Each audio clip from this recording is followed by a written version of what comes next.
The prison system that is wasteful and is not doing anything to solve the crime problem. And isn't it interesting, by the way, when the government fines people, they keep the money rather than the people who are actually robbed. The prison system is corrupt. It is corrupt, and it needs to be done away with. Ms. Stabenow? Thank you. First of all, let me say we have expanded our prisons, more than tripled our prisons in Michigan. America's role in world affairs. We seem to have forgotten it since the governor, the mayor, and the president, and everyone talks about kids. They've just found those. So now we have world affairs.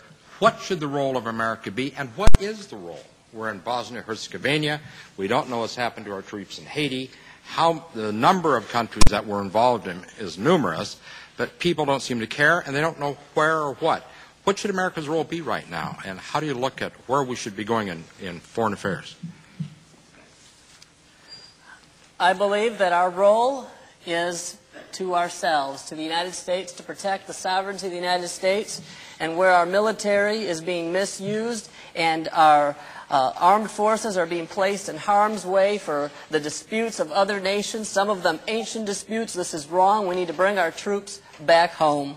That is my position there. Now, Susan Grimes Munsell, you say that I'm stuck on abortion tonight. I guarantee you that before this debate is over in the next 20 minutes, I'm going to demonstrate to this audience in the auditorium and all those watching by TV that you are Stabenow light. You are just another liberal. You're not only a liberal on abortion, you're a liberal on a wide variety of issues. And I am going to ask you again to go home and read the Constitution tonight, because I can't even believe some of the things that you're advocating tonight, which can be found nowhere in the Constitution. I want you to tell the audience tonight, do you even care what the Constitution says?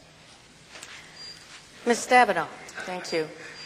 We are the leader of the free world. I believe we have a very important role to play in helping to mediate disputes, in some cases as peacemaker. And Ms. Munsell.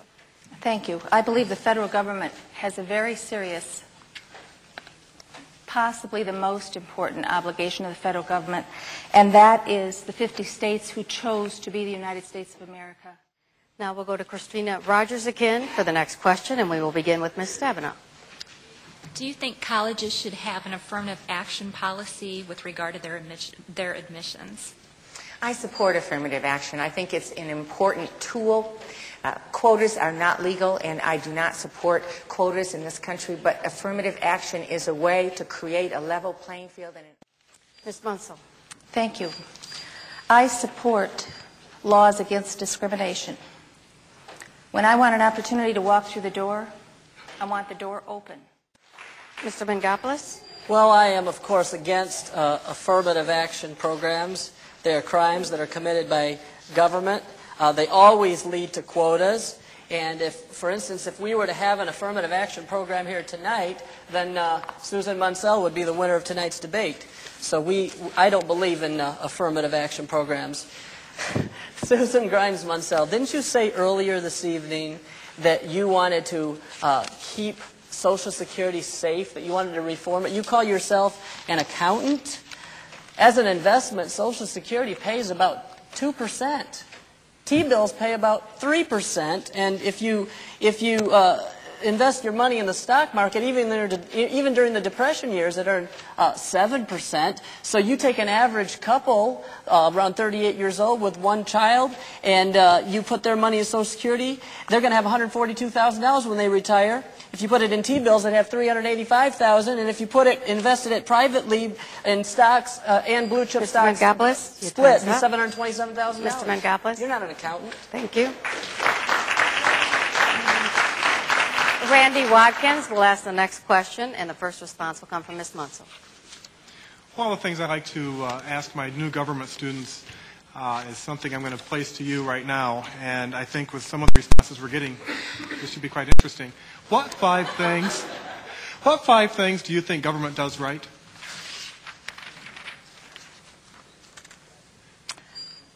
Number one, I believe government offers people the opportunity to vote and makes it very easy for people to vote. I think that's something that government does right. Mr. Mangopoulos? One of the things that separates me from my two opponents tonight is that I believe that the primary function of government is the defense of life and property. And it has been demonstrated by both of my opponents tonight that they believe that it's the primary function of government to redistribute wealth. Yes, to provide health care for people and retirement plans, pension plans for people, and education. Maybe everybody ought to get, at the expense of government, Debbie and Susan, maybe a 2-story house, say 2,200 square feet, 2-car garage, and a brand new Oldsmobile. Wouldn't that be great if government provided that for everybody? Except for that would be stealing, and so are all of the other things that you two are standing here and promoting tonight with a smile on your face. I'll say it again. Have you ever read the Constitution of the United States of America? Do you guys have classes over here at LCC that they could enroll in? They need it, especially Susan Grimes Munsell. Mr. Mangopoulos, your time is up. Ms. Stabenow. Thank you.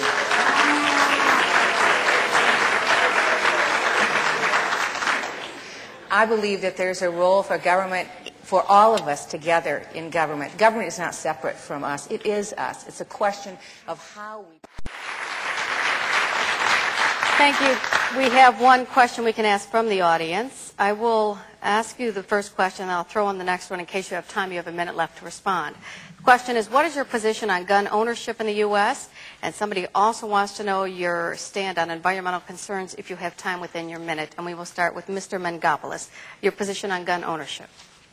Well, the Constitution absolutely, positively guarantees each citizen the right to keep and bear arms, both the federal Constitution and the Michigan State Constitution. There's absolutely no doubt about that. When we hear liberals talk about the Second Amendment and the First Amendment, they take the Constitution and they play it kind of like an accordion. They stretch out the parts that they like, and they condense the parts that they don't like, and then they even invent parts that don't even exist, like the so-called right to murder unborn children.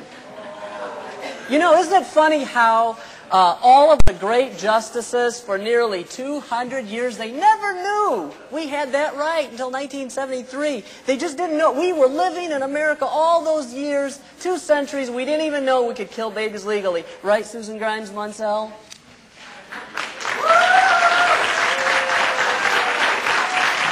Ms. Stabenow? Well, I grew up in a family of hunters in Clare, Michigan, just 90 miles north of here. I will start with the issue of environmental quality. I'm the proud owner in my yard of 2 pine trees that I hope won't disappear in the course of the election.